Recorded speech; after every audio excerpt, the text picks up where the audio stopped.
Good morning there. Welcome you on the show. Well, that's 360 Sport on Trust TV. We did it. According to the Flamingos of Nigeria, actually impossible is nothing. They did well, just taking a cue from Falconet, who did that in 2010 after they played 1-0 draw, and it ended also in a penalty shootout, which Nigeria won. So 2010, 2022, history actually repeated itself, and now we've done it again against USA, a team that a lot of countries really fear when it comes to women football, and they were able to do well there. I am Adeni Ajishafe. Let's run through some sporting stories across the globe as we'll be talking about activities across the juicy world of sport.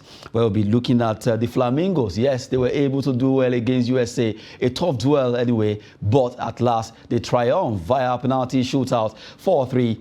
It was a tough one between Nigeria and USA, but then India as they file out against each other just yesterday. A tough one, but they triumphed, like I said. We just have to appreciate what the ladies have done for the first time in the history of the green, white, green country, Nigeria.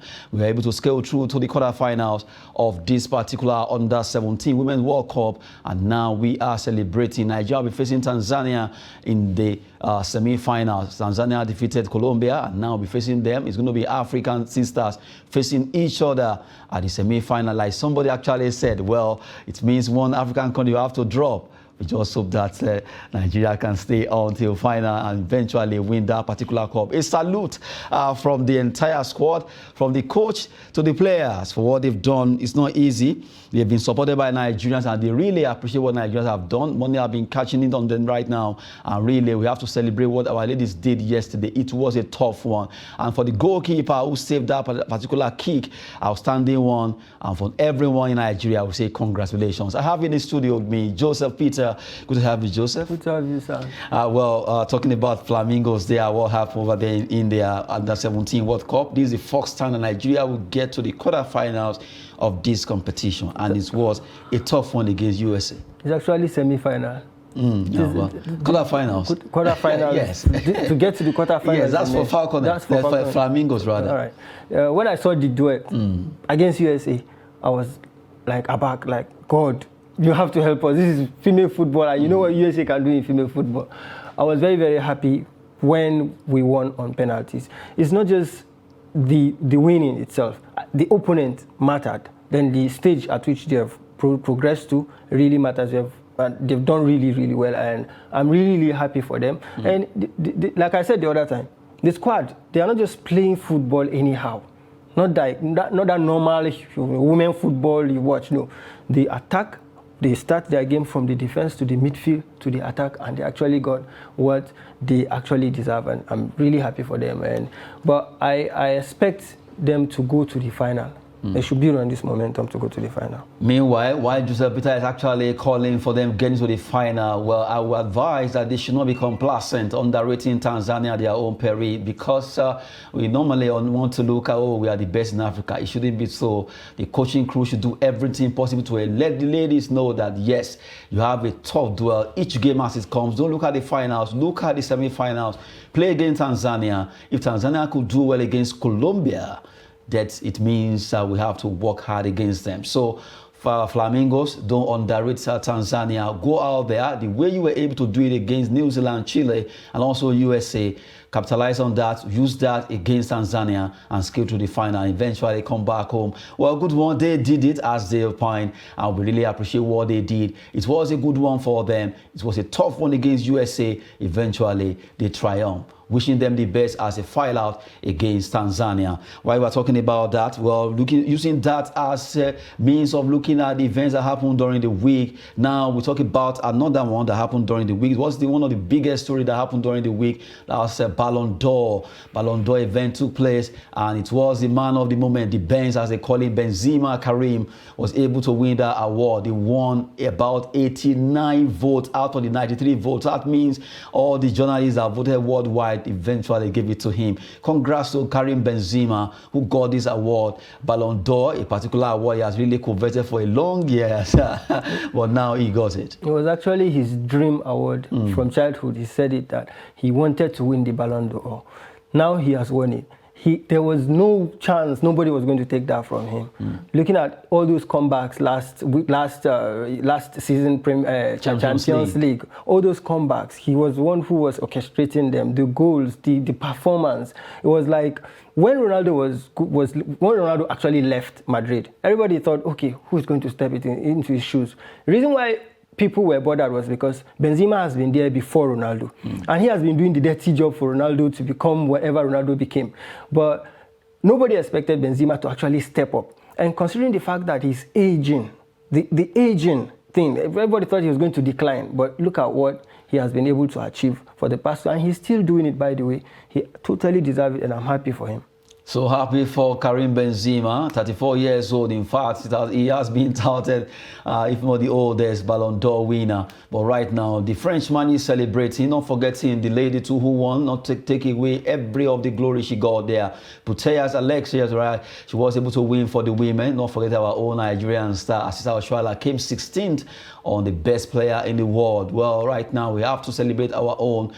We've been talking concerning the event that happened during the week, looking at the review there. Well, for Ballon d'Or, it happened. The likes of Thibaut Courtois winning the best goalkeeper, not forgetting Sadio Mane winning humanitarian award there. That's the Socrates Award. Club of the Year ahead, Manchester City. They were able to win it. Gavi got the Copa Trophy. Alexia, as I mentioned earlier, Lewandowski got Muller Trophy. Well, that's for the best goal scorer there. He actually got a good one for all the winners. But for Benzema, it was an award so deserving for him because out of 93 voters, the journalists that voted, he got 89. That means only 4 didn't vote for him. Congrats to Benzema while we're looking at the stories that trended during the week. And now we talk about another one that broke out just 2-3 days ago. The man that right now seems to be the most powerful or strongest boxer, Tyson Fury, will be having a fight against Derek Chisora. And that particular fight has been touted to be coming up by December 3rd. And right now, that's the story we're looking at next, talking about Tyson Fury versus Derek Chisora 3. That's the trilogy bout confirmed for 3rd December. Well, they've met twice. That's a particular fight has actually happened 2 times, 2011, 2014. And he went the way of the Gypsy King, as they call Tyson Fury. He was able to win those fights twice when they were looking so young. Looking at Tyson Fury in that picture, you'll be wondering, is this Tyson Fury really? That was in 2011. And then in 2014, he also defeated Derek Chisora, and that makes it twice. And this is the 3rd time they will be meeting. By December 3rd, he will be fighting against another Briton, that is Derek, versus Tyson. A big fight there, and we'll wait to see, will he be coming back to turn things around against Tyson Fury? That's one. While we're talking about that, Dillian Whyte will also be fighting. He will be facing Jermaine. Yes, Dillian Whyte will be facing Jermaine there. Talking about the American who is yet to lose any fight. That's Jermaine.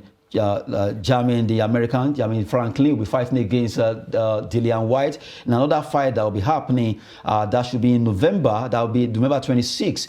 That particular fight will be happening at the Wembley Arena, and it's going to be very close to the place where he lost to Tyson Fury. So he will be using that one as a memorial for him to get to win that game against the younger boxer there. Jermaine is 29. You have 34-year-old Dillian Whyte trying to get his career back. He said it's good to be back and he wants to defeat Jermaine in that particular fight. We wait to see what's going to be happening concerning that. 26th November 2022, while another will be coming up 3rd December between Tyson Fury and Derek Chisora there, talking about boxing. Those stories came out during the week, big one there, and we just have to look at them. But really, for Karim Benzema winning the Ballon d'Or was the icing on the cake. A lot of people were expecting, waiting for it. A well-deserved award for him, and we celebrate Karim Benzema there. Not forgetting our ladies who did well against all odds. In fact, you can read that about 70% of Nigerians were thinking that maybe US will win that particular game. Nobody saw that coming. A lot of people were like, well, USA, they are very good in women football, but our ladies were determined. They fought hard, really hard. It was a tough one, but at last, they triumphed. Like I always say, impossible is nothing, and they did it. While we're actually talking about that right now, let's talk about the match that will be coming up today. Under 23 AFCON qualifiers taking place in Dar es Salaam over there in Tanzania, where our Olympic Eagles, they've been charged to go out there to beat Tanzania at home and get $20,000. According to the task force set up to see into age grade football led by Aminu Kofi, the one they call Balele. He has actually promised them if they can win that game against Tanzania, they can come back home to at least put a cap on the head by winning that game again in Nigeria here over there in Ibadan. But they should go and do this one, get $20,000. That's a real motivation for the boys because they just have to do well against Tanzania in Dar es Salaam. Joseph. The motivation is good, but I don't like the fact that I don't want it to be a goal-centered. No, it's not centered around goal because they are not saying the higher goal scorer here. They are saying go there and win. It's a team. It's a collective yes, reward. Exactly. Then that's a good motivation for them. Aside that, their ambition too matters. Where do they want to end up as footballers? I'm sure that they don't want to just play qualifiers and lose out. Let that be the most important ambition for them. That would kind of motivate them to actually perform well. Tanzania, they can beat Tanzania. They just need to concentrate, defend well, and attack well. Simple as that. You have to. You are going away. You defend first. Defend, then attack. And when you attack and you do it very well, you would get the reward of it. It's not rocket science. Because it's football. It's 11 against 11. It's about belief. What if Tanzania also believe? Yeah, but one belief supersedes another. I think it has to do with belief and some hard work and smart work. Yeah, but lastly, it depends on belief. If you don't believe, you won't put the work needed to get the result. If your opponent believes, you believe better. It's as simple as that. Bigger. And then, or bigger. And then you give yourself, you set your standard. I want to win this football game. And it's done. Everywhere. We see it everywhere. They can do it. They just need to, like I said, believe. But they have to respect the opponent. When you are playing a match like this, you need to respect the opponent. You don't just go, I believe, you just go all attacking. No, you have to be cautious, defend, and then you pick the right moment and go and you take the game. They need to pick the right moment. While they travel right now, they are in Dar es Salaam for that game against Tanzania. They've been charged, go there, do it, and get $20,000. A teamwork, team spirit, not centered around goal scoring now. Nobody scores higher than anyone. Go there and win and get the money, all of you. Well, good one there, coming from the task force setup to see into age grade football in Nigeria. And we hope that the 23 Eagles or Olympic Eagles will roll back to make sure they get that money. All they need to do is to make sure they work together and win that game, just like the ladies are doing over there in India. While we're talking about that, well, we talked about just yesterday, the NFL president, Ibrahim Gusso, inaugurated the IMC Interim Management Committee set up to see into Nigerian football league, that's the professional football league, doing better in Nigeria. We just have to appreciate the fact that everything is going well now. The Minister of Youth and Sport Development set up the IMC to be led by Benga Elegbeleye and supported by other members. And all they need to do is to make sure they put MPFL at that center where we all expect it to be. Get sponsors, get the league on TV, get the right motivation to make sure the players are well paid, welfare issue there, and also talk about coaching, officiating, and all that. Now, they were giving terms of reference for MPFL, and now let's look at the term of reference that was actually issued to the Interim Management Committee. As we look at that term of reference now, quickly, as we are looking at that, we'll be talking about the Gusso inaugurates MPFL's IMC demands a lot from them. Number one, they should come up with procedure for rebranding the league with sincerity of purpose, transparency, and accountability. Advice on the legal framework that will attract sponsorship opportunities from reputable corporate organizations that will make the league a sustainable and viable brand. Good one there. The third one says draw up modalities for the commercialization of TV rights that will represent the highest value of the profit and loss for the domestic league. Restart the league and draw up a calendar in line with global best practices in achieving the desired objectives and ensure that every Premier League club has a good play infrastructure that is TV friendly in line with CAF standards. 5, to ensure that the league is on television for better evaluation and transparency. Another good one there, draw up a checklist of tools and activities, as well as assign appropriate timelines within which they will be accomplished, with a view to having a form of professionalism in the league. To put it up a legal framework and set up modality for a permanent body to run the league appropriately, review the club licensing regulations in line with FIFA club licensing rules, while incorporating legal, administrative and financing systems, and putting in place a structure that will guarantee the basic club licensing requirement, ensuring that players' welfare is adhered to strictly by the club owners, payment of player salaries, contractual terms, and certified insurance schemes. And you have the 9, review the league frameworks to ensure compliance, fair and credible officiating, while disciplinary measures for hooliganism must be evaluated to prevent fans and teams from indulging in it. I think I love this. Yeah, the outline is good. I'm focused more on the item number 5. Our league is way down below the pecking order because the public, the followership is bad. Our league, our club sides do bad in the CAF competitions. Interclub competition. Yes, because the league is way below par. Now, there is a league going on in Nigeria. Knowing how much Nigerians love football and how much followership we show the international leagues, but our own country's league, we don't even go. Nobody even knows if Enyimba is playing Enugu Rangers. Nobody knows if Kano Pillars is playing Wiki Tourists. Those are tough matches that people should feel in the stadium and people should watch on TV and even stream. But that is not happening. And I believe the organization has everything to do with it. It has totally everything to do with it.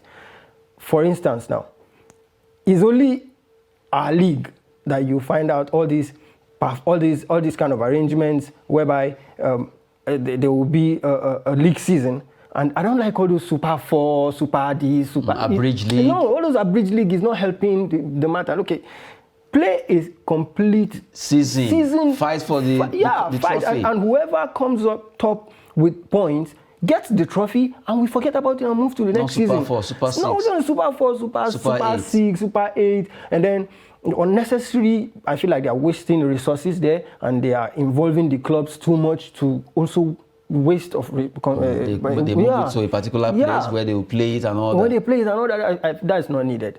Our league needs to be a standard league. It has to come back. It has to be publicized, to be on the television, and then the most important thing that will be the icing on the cake is the officiating. We cannot be seeing those things they are doing. Some of us that go to stadiums, we see these things they are doing. Those things cannot be on the TV. Having it on TV will at least bring transparency, because you are referring a game as a ref, you'll be careful. People are watching. Yes. You understand? Yes. It's accessible everywhere, yes. Both online, both normal. You know, everybody can see. So whatever you are doing, it's going to count against your job, and you could be dropped from next match. I feel like accountability needs to be really instilled in our Nigeria Referees Association. Like there should be a consequence to any kind of deficiency that's found out of any referee. Let there be a their consequence, something that the person will know that, yes, if I do this and I do this, I get to suffer this. That will help. These little bribes and all that would stop, because it's actually very ridiculous if you watch it. We just have to get it right. Looking at the terms of reference given to the MPFL IMC Interim Management Committee to make sure Nigeria get it better when it comes to our league. If we get our league right, even from the MPFL to NNL to NLO, not forgetting the Women League, it will be better for us, because by the time we play the CAF interclub competitions, we'll have it right. It will no longer be a dominance force from the North African side. We can do this. Let all hands be on deck to achieve this. Support them in any way you can, and let's make this work. MPFL or all Nigerian league must just be standing right. We can do it right. If nations that are even up to half of what we got are doing it so right, we can. We just have to do it right. It is very possible. Well, right now, we've been talking about MPFL there. Good one coming from the Federal Ministry of Youth and Sport, led by Sunday Dare, and also the NFF President, Ibrahim Gusso, working together to get the best for Nigerian football. If you can get it from the grassroots or from the basic, yes, we have a good foundation. We'll get it better when it comes to Nigerian football. And now, we quickly have to go on the break now, enjoy some basketball. From there, we talk NBA games. Still 3 points, still 6,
A good one there to let you have a feel of some slam and dunk basketball, where we just have to talk about NBA games. It's ongoing right now. Teams are beating one another. It has been fantastic. For Los Angeles Lakers, you need to get their acts together. Well, right now, they are not getting it right. They have 2 losses now, and they just have to get it right. Well, LeBron James' entire squad need to work harder than they used to do. And for other teams, let's look at some results of the NBA games that were played earlier today. Chicago Bulls 100 points against Washington Wizards, who showed their wizardry against the Bulls. 102, just 2 points, but that 2 points can take them to places. Toronto Raptors from Canada, 105 against Brooklyn Nets. Yes, they went there with their net. They won that game 109 against 105 Toronto Raptors. Phoenix Suns 111. They scored up those points. Portland Trail Blazers 2 points ahead, 113. Orlando Magic 98. It was not a good performance from Orlando Magic as they lost against the Hawks. Atlanta also won that game 108 against 98. Memphis Grizzlies there 129 versus Houston Rockets, who managed to score 122. You have 7 points adrift in that game. San Antonio Spurs game will be coming up. Although looking at the other result now quickly, let's look at Pelican Stars winning against Charlotte Hornets 124 to 112. It was a 12-point margin between the two teams. Charlotte Hornets losing by 12 points. Boston Celtics, good one for them. They won against Miami Heat. Their Heat was not hot enough. They lost 104 to 111. Utah Jazz 132 against Minnesota Timberwolves, and you have San Antonio Spurs defeating Indiana Pacers by 3 points, 137 to 134. Detroit Pistons 106 against New York Knicks, who actually make it. They were able to do well. 130 against 106. A lot of points there, extra 24 points, and Denver Nuggets. They were able to defeat Golden State Warriors, despite the fact that Golden State Warriors opened with a win against Los Angeles Lakers. They lost this game by 5 points, 128 to 123. I have in the studio someone who has played the game and who also knows what is the onion of basketball is, in the person of Kabiru Lawal. We'll be here to talk NBA games. Good to have you in the studio, Kabiru. Oh, thank you very much. My pleasure. Yes, I just showed the result there, and I'm sure you have some, at least your preferred games. Let's have it from you. Yes, my preferred game, the first game I would like to talk about is the LA Lakers. LA Lakers, this season, in fact, they really need to work in the paint, in the trapezium. Even when you can't shoot 3 points from behind the arc, your paint should be well guided. At least they have the likes of LeBron James. They have the likes of Maya Westbrook. Westbrook actually last season has hamstring injury, and I think the injury is still telling on him because the last match he played, after the match, LeBron James called the coaches and he called also the players and told them, look, we need to go back to the scoreboard and know what this season is all about. Last season they did well, but this season, it's actually a bad start for the Lakers.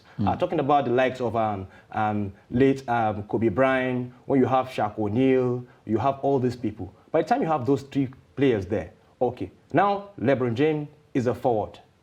Westbrook is a point guard. But this time around, Westbrook is losing the grip of the ball.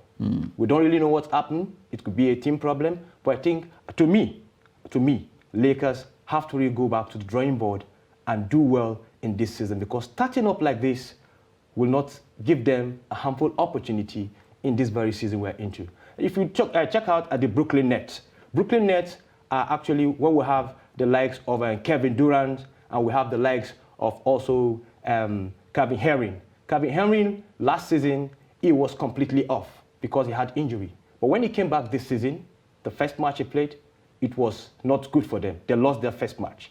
But yesterday night, what they did was very, very, very, very okay. Because Kevin Durant and Kevin Herring have 59 points in the game.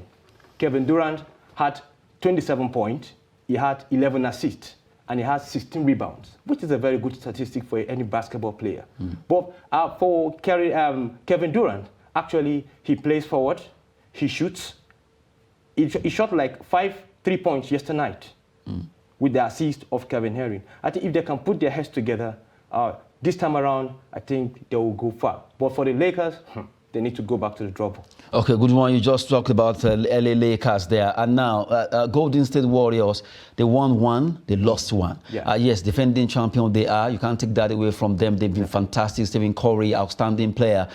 This season, where do you see Golden State Warriors? Well, this season... Even though it's too early to call now. Yeah, it's too early to call now, but they started actually well. Because the last night, they lost, I think, to 4 points. Steve Curry is a player 5 points. 5 points. He's actually an eclectic player. He can shoot. He can take the ball to the paint. He drops passes. And in fact, his statistic this time around is going to be more than the one he played last season. The last match, this yesterday match, I think he scored over 5 3-points. He has 16 assists and 11 rebounds. And with the kind of play he's playing, he's not playing in the paint. He shoots behind the arc. But when he goes to the trapezium, he got and won, they foul him, and when he comes to the free throw line, he still makes the basket. I think what they need to do is work on more on the defensive than offensive. Because when they have the like of Steve Nash even called them that they should use, they should use him in the first 5 of the match. So that when it gets to the 3rd quarter, they can sub him. When he's been substituted, relax for 2 minutes, he can come back to the game since he's a ball player and he's also performing scintillantly. I think for the Warriors, they still have an edge over the teams. Well, we've been talking about, or rather, focusing on NBA games. That's the topic we're looking at right now. Focusing on NBA games, and right now, Kabiru Lawal has been giving us all the activities there. Well, for Jimmy Butler, a player that a lot of people look up to. When you look at basketball in the NBA, all the fans, spectators, everyone, even outside America, they have their preferred players. Exactly. Now, for Jimmy Butler, how do you see him? Well, Jimmy Butler, he has to work hard because basketball is not a one-man game. We have 5 players in the court. Jimmy Butler is a small forward. We have the guard. We have the shooting guard. We have the small forward, and the center man. Jimmy Butler has to really work hard because, like Bam Adebayo actually had 4 fouls yesterday. He had 4 fouls. I think he has 16 points, 11 rebounds, and 2 assists. They were expecting more from him. But for Jimmy Butler, I think he really needs to work hard, and he doesn't have to take the shot behind the arc. You don't need to take the 3-point shot. At least when you play within your trapezium and your defense line is good enough, it will go a long way for Jimmy Butler to regain back his glory. For now, I think Jimmy Butler needs to work harder, even outside the court. Well, good one there coming from Kabiru Lawal. It's really an outstanding team talking about the NBA, the slam and dunk sport called basketball.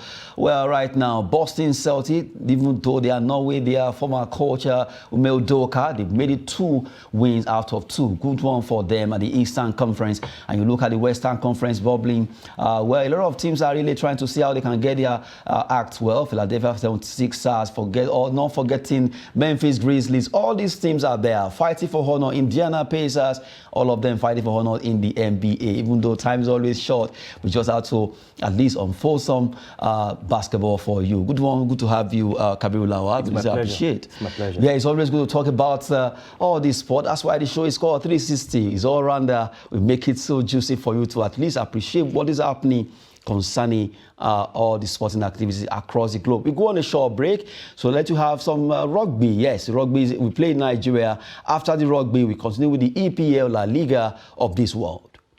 What you need is not correct.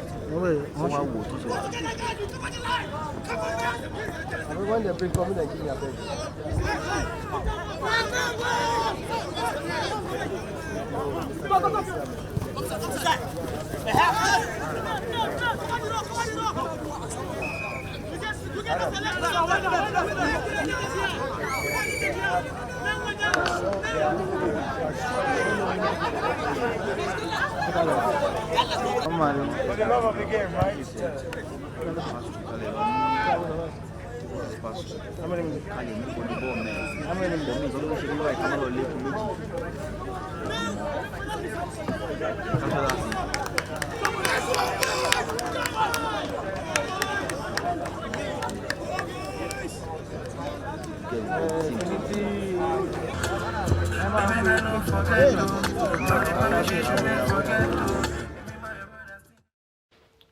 Good one there. Have a feel of some rugby. Actually, it happened in Nigeria, precisely in Abuja. We've been showcasing a lot of sporting activities there.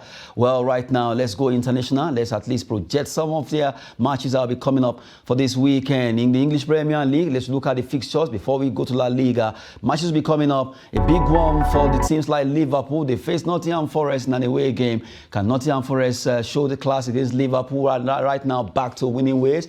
Everton, Crystal Palace, Manchester City against Brighton, Chelsea, Manchester United. Big match for the weekend. Let's see what the Blues will be doing against the Old Trafford team. Aston Villa, Brentford, Fulham away to Leeds United, Southampton against Arsenal, and you have Leicester traveling to play at the Molineux Stadium. Wolverhampton Wanderers, Tottenham Hotspur play host to Newcastle United. We look at those fixtures quickly. Joseph Peter, as it appears right now, I'm sure the biggest match for this weekend in the English Premier League is Chelsea versus Manchester United. I cannot wait for that game because lately Chelsea has been doing well. Man U have been doing well. Chelsea's defense has been tight. Man U stutter sometimes when it comes to defense. But history proves that this game has always, most times, been a very tight game without goals and a draw. I do not see anything beyond that right now. Draw. Yeah.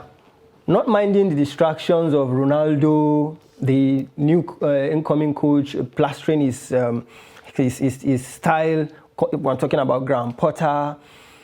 I don't think it changes anything. They are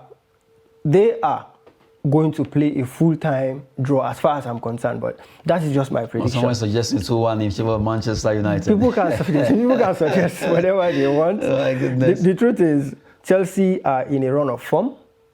Ever since Graham Potter took over, they have been doing well, but they've had a couple of draw games, just like their last game. Man United have had a revival. They've revived and they are actually doing well, not minding whatever is happening between the coach and Ronaldo. I think the two teams are actually in a good run of form, but I do not expect anyone to come home or to take home the victory in this game. I don't expect it. I really don't expect it, because it's going to be actually a very, very tight game. It's going to be a tight game, according to Joseph Peter. It's going to be a draw. Well, we wait to see if Manchester United will roar, just like someone said, 2-1 in favor of the Red. Well, I don't know if it's possible. We'll be looking at matches coming up in the EPL. And now, quickly, let's run through other league in Europe. Spanish La Liga matches will also be coming up there. Let's look at it. Rayo Vallecano, Cadiz, Valladolid against Real Sociedad. Mallorca play away to Valencia at the Mestalla Stadium. Real Madrid will be at home against Sevilla. Big one there. Another battle in Spain. Espanyol, Elche, Atletico to Real Betis. Girona, Osasuna. Almeria away to Villarreal, who lost that game against Sevilla. You have Barcelona against Athletic Bilbao. Big one there too. But I think Real Madrid, Sevilla. That's a match to see. It's a match to see, but you know, the match has been kind of the excitement in it. I feel like it has been truncated. The reason why I said so is because there's a news that just came out that Karim Benzema has picked up an injury. So, it doesn't matter. When he was injured sometimes back, they picked up the pieces. Yeah, but if he were in the game, it would have been more flary. You know what I mean? You know what he brings. But it's a tricky game. It's the kind of game that Madrid could actually go and lose. I don't expect them to just pick Sevilla and just do whatever they used to do to Sevilla. This particular game is going to be a very, very difficult game for them. I don't really see them winning this game. I honestly don't. Not minding the run of form and whatever they are doing. Okay, if I don't see Real Madrid winning the game, do you see Barcelona winning? Barcelona are going to win their game. Oh, seriously? Yeah, I think maybe I should just name you Octopus Joseph. No, I speak based on analysis of previous games, previous performance. Previous performance, Real Madrid won. Yeah. Sevilla lost. I agree. That's why I said the determining factor there is Benzema for me. Oh, sorry, Sevilla won also. I remember they actually did well against Villarreal. All right, now the determining factor as to that match is the absence of Benzema. I feel like his absence here will mean something. It will take away something from Madrid. Good one. However, when it comes to Barcelona and Athletic Bilbao are a good side. But right now, I think I can put it in and just say Barcelona need the points. They need the win more than anything. They've started picking up wins and they don't want to stop now. I am sure they will do everything not to stop. That's why I gave them the win, not just because of. I don't like to see if truly they will be picking up points there. For Barcelona and Real Madrid is always a big race as it has to do with Spanish La Liga. We'll be looking at matches coming up this weekend. A big one, Chelsea, Man U, and also Real Madrid, Sevilla, Barcelona, Atletico Bilbao. Let's go to Germany, Italy, and France. We look at the top three matches quickly. We run it through like that. Let's quickly look at the German Bundesliga. Aside that, you go straight to Italian and then French League One. Okay, looking at this game. Okay.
There, I just let you have a feel of matches coming up this weekend in German Bundesliga, Italia Serie A, and also French League One. We've actually looked at EPA and also not forgetting La Liga. But I saw a particular game there, Roma-Napoli. What a game! Very, very, very tough game. Napoli are on fire. They are scoring goals left, right, and center. Roma are not actually doing bad. They are not where they want to be, but they are at home. I don't think they want to just go and sit back and watch Napoli come to take the win, the 3 points from them. It's going to be a difficult game. We all know the drama that will come with it, considering Jose Mourinho and his dramas. But I don't think it will matter. I think Napoli will come and do something special at Rome. I really believe they can. They've been going away and been scoring goals away. I don't think Roma has enough to stop them. Well, we wait to see if truly at the city of Rome, Jose Mourinho and his lads will be able to at least answer to Napoli coming to see how they can win that game there. A big one, the team that will be coming to fight against them over there at home. And now we also talk about Lille versus Monaco, another big match there in French League One. Big one there. Matches coming up for this weekend. Lille-Monaco, a tough match is going to be because the two teams are equal to the task. While we're looking at that, let's talk about women football. The FA Super League also ongoing over there in England. Let's look at the fixtures for the women. Manchester City women will play against Tottenham Hotspur women, Aston Villa, Everton women, Liverpool versus Arsenal. Big match there against Arsenal women versus Liverpool, Leicester City versus Manchester United, West Ham United against Reading. You have Brighton Hove Albion women versus Chelsea women. Those are the games slated for this weekend in the FA Women's Super League fixtures that will be coming up, and you just expect much from Arsenal and Liverpool women. We have Betmead, we have Madiema. We'll win the match. So who wins? That's why I say we'll win the match. Now I recall you're Arsenal. I said we have Betmead, we have Madiema, great footballers, good as in real professionals. I think they will win. Arsenal will win. What if they lose? Okay, it's football, but I think Arsenal will win. You don't want to become unaware there. Well, we've been looking at those matches coming up this weekend, even though we are hoping that we can get through to Sharif Abdallah, the media officer of U23, to give us an update concerning what's happening in the camp of the Olympic Eagles there, where we are still waiting if that can actually happen. Right now, we talk about Manchester United are considering Ronaldo. This is a Ronaldo issue on a free transfer, but really to some camp, Ten Hag should do it, discipline. To some camp, they are disrespecting Ronaldo. Which camp do you belong? Let me take you on that. I try not to be biased, as long as it doesn't involve Arsenal. You really have to look at it from both perspectives, from the both angles. Ronaldo is a world-class player. He's probably one of the best footballers to have graced this game. As a coach, you don't disrespect him like that. Why I'm saying this is because you are playing a game against Tottenham. A couple of minutes to go. You are winning that match 2-0. You didn't need to introduce Ronaldo. You don't have to bring him on. That kind of substitution is done to somebody who lacks minutes. A younger player who probably just wants to come and make an appearance. You sub him on. But a player like Ronaldo, you are winning 2-0. You don't need him at that time. 80-something minutes. Why are you asking him to warm up to come into that match? What do you need him for at that time? If I were Ronaldo, honestly, I would feel insulted, which is exactly how he felt. But being the human being that he is, he reacted wrongly. He could have, because of examples that he's laying as, should have gone in there. Somebody whom those younger players are looking up to. He should have gone in there, waited, celebrated with them, and maybe have a personal discussion with the coach. So him walking out into the tunnel, and not just into the tunnel, out of the stadium, is very, very wrong coming from him. And if you see the statement he released just immediately after Man U's statement, there wasn't any form of apology. It was I don't think that is class also for him. I mean, we all react. He clearly took responsibility there. He said at the heat of the moment that that place was good, but I was never like, okay, I'm sorry for doing this, that. That statement was a very corny statement. It was a corny one. You should have just, okay, it took the best of me, but I am sorry. Simple as that. But clearly he's not ready. After you have said, okay, the heat of the moment, they just say, okay, I'm sorry for the way I reacted at the heat of the moment. That could have actually bought time for him from a lot of people that are right now attacking him. And now, Ten Hag has apportioned his punishment, which to me is not enough.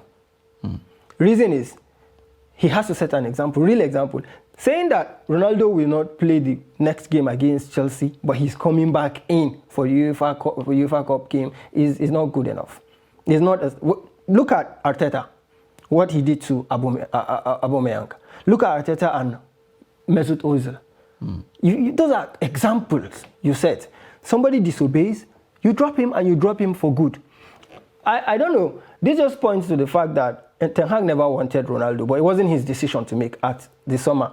Ronaldo could have gone, but a couple of maybe officials in the top officials in Man but to some extent, Manchester United, even if though Ten Hag never wanted him, I don't know, but they should have allowed him to leave. That's what I'm saying. Some people looked at the goals he scored last season, and they thought, we are at a very difficult situation right now. We've not really. But I believe Ronaldo, to be candid, Ronaldo is not finished yet. There are still some goals in that even though his age. There are some goals in Ronaldo. He has produced it last season. He can't keep on going on the same standard. Of course, we know. He can't. He's aging. Therefore, he has to accept it as a person that I have done my own part. I have contributed what I can contribute. And anything I'm giving right now is bonus. He needs to see it that way. And he needs to drop this ambition of, I must play for a Champions League club and this competition with Lionel Messi. He needs to stop all that. No, let's not go there. No, let's not go there. I feel it's like that. Do you know why I don't want to go there? Why? None of us live with these players. It's obvious the way Nigerians really pick this issue and create enmity. They want to, no, let's not go through that. I am not Don't bring Messi in here. Okay, fine. Now, we're talking about Ronaldo. Ronaldo is in, trying to fight for his career now. Let's not bring Messi. Let's talk about him and Erik ten Hag. There's no Messi inside this one. Okay, fine. I will not talk about Messi. But Ronaldo is a highly competitive person. Of course, you can say that. And that makes him bring out the best and better in him. But he has given his best. Ronaldo cannot give what he was giving 4 or 5 years ago, 3 years ago even. He has to accept it. Ronaldo has not made peace with that. That's what I want you to understand. He hasn't made peace with, I cannot give that 100 and 200% I always gave at the top as I used to. Why? Because I am aged. He has not accepted it. If he has accepted it, he won't be getting angry for him not being played in some games. Some games are too intense for Ronaldo right now. I've seen Ronaldo lose passes, lose possession. The same Ronaldo I know would not do that a couple of years back. I am not against him. If you ask me to pick one out of the two, I've always picked him.